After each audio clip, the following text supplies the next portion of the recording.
সাংবাদিক বন্ধুগণ, দেশপ্রেমিক ভাইরা আমার, মৌলিক সংস্কার এই কথাটা আমরাও বলেছি, ঐক্যমত্য কমিশনের কাছে বলেছি। কোন কোন ক্ষেত্রে মৌলিক সংস্কার প্রয়োজন একটু যদি পিছনের দিকে তাকাই, এই দেশটা 200 বছর ব্রিটিশরা শাসন করেছিল। তারা যখন চলে যাওয়ার পরে এই দেশে কতগুলি বস্তা বস্তা আবর্জনা রেখে যায়। এই আবর্জনার মধ্য থেকে রাজনৈতিক দলের উত্থান হয়েছে। আমরা দেখেছি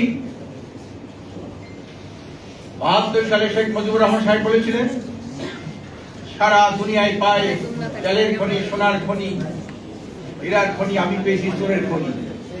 এই চোরের খনি দিয়ে কিন্তু বাংলাদেশের রাষ্ট্র ক্ষমতা শুরু হয়েছে।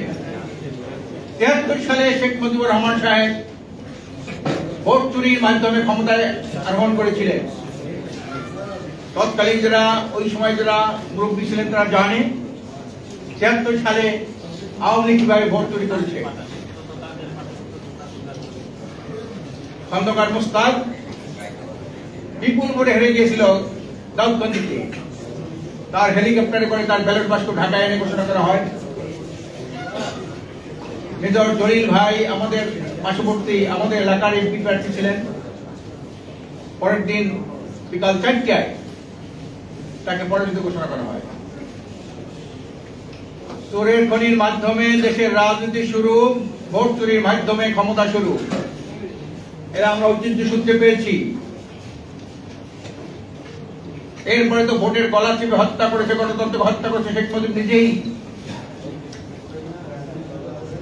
আজ চোরের খনি থেকে তার মেয়ে ডাকাতদের খনি হয়েছে। এত চুরি করেছে যে দেশে টাকা রাখার জায়গা নাই, জন্য এক্সপোর্ট করতে হয় তাদের। টাকা এক্সপোর্ট, টাকা পাচার করতে হয় তাদের। দেশের রাজনীতি একটা মৌলিক পরিবর্তন এই জায়গায় না আসে। আপনি প্রধানমন্ত্রী 2 বার থাকুক বা 3 বার থাকুক বা 1 বার থাকুক, প্রেসিডেন্টের প্রধানমন্ত্রী কি সম্পর্ক থাকবে? এটা মৌলিক কোনো সংস্কার না। কি হবে এতে? একবার যদি প্রধানমন্ত্রী থাকে, এক টার্মে যে দুর্নীতি চুরি করতে পারবে, আর তো জীবনে কিছু করা লাগবে না, ওই দলের কিছু করতে হবে না। এজন্য স্বাধীনতার পরে যে দল যখন ক্ষমতায় ছিল, তাদের নেতারা, কর্মীরা, মন্ত্রীরা, এমপিরা 95% দুর্নীতিতে আকণ্ঠ নিমজ্জিত ছিলেন।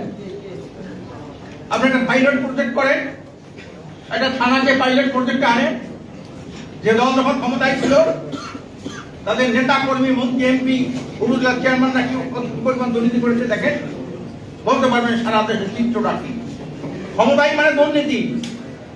ক্ষমতা মানে ক্ষমতা অপব্যবহার করে ব্যক্তি এবং গোষ্ঠীর স্বার্থ প্রতিষ্ঠা, এদের রাজনৈতিক ধারা। এটার পরিবর্তন ছাড়া কেমনে কি করবেন? ঐক্যমত্য সরকারে গেছি, আমরাও গেছি, অনেক কথা বলেছি, সুন্দর সুন্দর উনি কাগজ লিখেছেন, অনেক পয়েন্ট লিখেছেন, একটা দিব্য মস্তিষ্ক দিয়ে ওরা এই কথাগুলো লিখছেন। আমরা এটা বাস্তবায়ন কোথায়? প্রিয় ভাইরা আমার, এই জন্য বিশ্বের রেখে দেওয়া যে রাজনৈতিক কালচার, কৃষ্টি কালচার, বস্তা বস্তা আবর্জনা, এইগুলো ঝেড়ে ফেলতে হবে। মানুষের মুক্তি কোন পথে? আজকের আমেরিকা কোন দেশের আইনে পরিচালিত হয়? বিশ্বের আইনে। আমেরিকাকে একটা মানুষের রাষ্ট্র বলা যায়? আজকে ফিলিস্তিন উপর যে নির্যাতন, মানে নির্বিচারে নির্যাতন, এটা কল্পনা করা যায়? এরপরেও তামা তামা বানাই দিল দেশটাকে, গাজাকে। এরপর সে হাজার হাজার কোটি ডলার অস্ত্র দিচ্ছে ইসরায়েলকে। আমেরিকা কোন দেশের আইনে আমেরিকা পরিচিত হয়? বিশ্বের আইনে। ভারত একটা রাষ্ট্র, একটা উগ্র হিন্দুত্ববাদী মানবতা বিরোধী রাষ্ট্র ভারত। আজকে সেখানে মুসলমানদের সাথে অন্য মানুষকে মানুষকে মনে করে না। এটা কোন আইনে? বিশ্বের আইনে। আজ বাংলাদেশে যারা ক্ষমতায় ছিল, জনগণের টাকা লুণ্ঠন করেছে, চুরি করেছে, লক্ষ কোটি টাকা, লক্ষ লক্ষ কোটি টাকা পাচার করেছে, তারা কোন আইনে? রাষ্ট্র চালিত ব্রিটিশের আইনে। এই ব্রিটিশের আইনে কি মানুষের মুক্তি না অন্য কোন মুক্তির পথ আছে? গাছের গোড়া কেটে আগায় পানি ঢাললে গাছ বাঁচে না। সত্য খুঁজতে হবে। আমরা একটা দিন এড়িয়ে যাই, সেই বস্তা বসা রাজনৈতিক দর্শনকে আমরা বিভিন্ন লেভেল লাগাই। উনি লিবারেল ডেমোক্রেটিক, উনি লিবারেল, উনি ডেমোক্রেটিক, উনি সেকুলার, উনি অসাম্প্রদায়িক, এই কথাগুলো সুন্দর করে রূপ লাগায়। এর পিছনে যাই কিছু বলেন, এর পিছনে মানুষের শোষণ করা, মানুষের অধিকার হরণ করা, দেশের সম্পদ চুরি করা, বিরোধী দলকে নিস্ত নাবুদ করা, এই হলে এই দেশের রাজনীতি ঐতিহ্য। এই জন্য আমি বলবো, বাস্তবতা রাজনীতি সাংস্কৃতিক কালচার। শিক্ষা দেখেন, একটা প্রবাদ আছে, শিক্ষাই জাতির মেরুদণ্ড। না, শিক্ষা জাতির মেরুদণ্ড হয় না, সুশিক্ষাই জাতির মেরুদণ্ড। আজকে যারা চুরি করে, দুর্নীতি করে, তারা কারা? সবাই শিক্ষিত, কিন্তু কোন আইনে, কোন শিক্ষায় শিক্ষিত? পাশ্চাত্য আইনে, পাশ্চাত্য শিক্ষায় শিক্ষিত। আজকে মন্ত্রী, এমপি, সচিব, পুলিশ, অমুক সমুক কারা দুর্নীতি করে? যাদের তালিকা আছে, একজন কৃষক শ্রমিকের নাম তো নাই সেখানে, একটা মধ্যমাসের নাম তো নাই সেখানে। সব এই পাশ্চাত্য শিক্ষায় শিক্ষিত। কুলাঙ্গার, এরাই দুর্নীতি করে, এরাই টাকা পাচার করে। আজকে আজকে আয়নাগরে কল্পনা করা যায় এই সরকার কিভাবে আয়নাগর নামে একটা মানুষ, তার মধ্যে সামান্য একটা মনুষ্যত্ব বোধ থাকে। হ্যাঁ, এটা কোথেকে পাইলো? ব্রিটিশ থেকে পাইলো। ব্রিটিশরা কি করেছে? এই দেশের মানুষকে প্রজা বানিয়েছিল, তারা লর্ড হয়েছিল, এই দেশের মানুষকে নির্মমভাবে নির্যাতন করেছিল।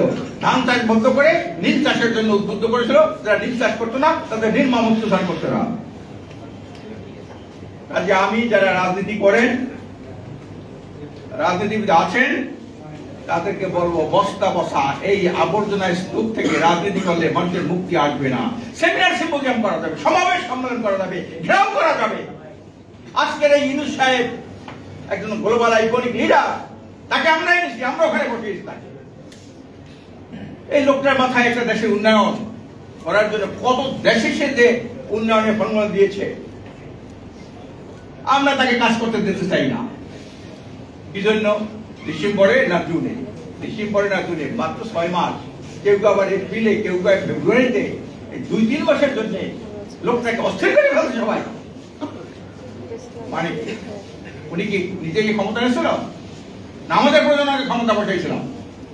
আমরা দিয়েছিলাম। এই যে কাদের কালচার, ব্রিটিশের কালচার, এই সচিবালয় থেকে শুরু করে সব জায়গায় যাবে না। এটা কেন? রাজনীতি ক্ষমতা দেবে, ক্ষমতা দাঁড়াদারি ক্ষমতা। স্লোগানের ক্ষমতা না জনতা। আরে জনতার কথা বলে তো অনেক দলই ক্ষমতা গিয়েছিল, জনগণের গলাটির ভিতরে হত্যা করেছে।